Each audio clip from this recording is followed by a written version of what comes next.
ta bị bỏ cơ thì nó nát cho vô lo ta vô yo ena yo ta o ena yo cơ to đó na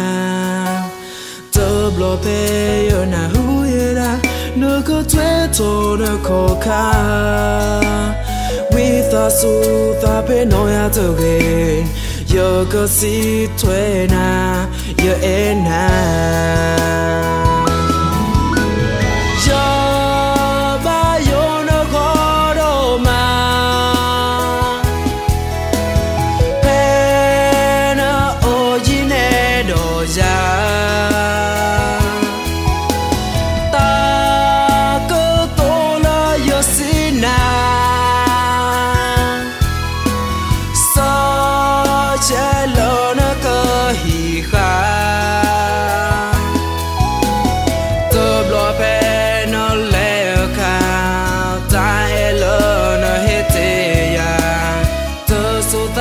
ta bên nói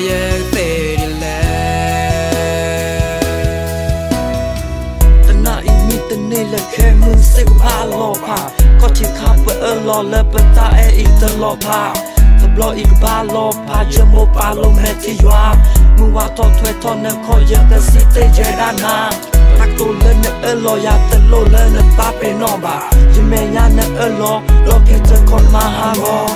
tôi lên nè tê tê già nè cái em thế già từ gà tập lo ít thế từ gà nè bà tê quỷ nè đa ya tại mình ta hay vì yêu cứ thức cứ sự chế đa vì nhà li yêu thức rồi đó na chuyện là bơi dây na giờ đi ngồi yêu bao chuyện ai nhớ người ta đâu người nhà ta bơ ta ta vi po na bơ ra giờ ba yo nó khó đâu mà pe nó ô gì nè đồ ra ta cứ tô la yo xin na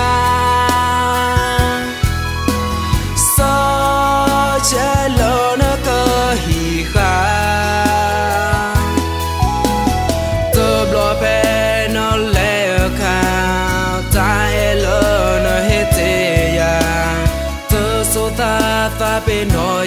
về đi lẽ ta nhìn nên ta dọ nên ta bu ba từ ghê nó thọ bồ này chưa ba dọ sẽ cái to phen gì đó ya khóc luôn lên nên mình nên đa trên nó khô đòi trên nó phá số ít tên nhà nên lời giật ta em mình đã thế na mình mua to tập hạ so tên lê quỷ ta ba xa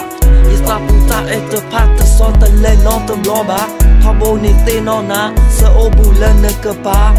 xa đó gì vậy đó na ta ime vậy ta heavy ta ime ta heavy cứ thức cứ sự chế đa vì nhà li yêu thức rồi đó na chuyện là bơi dây na giờ đi ngồi yêu bao chuyện ai nhớ người ta đâu người nhà ta bơ gơ mi na hôn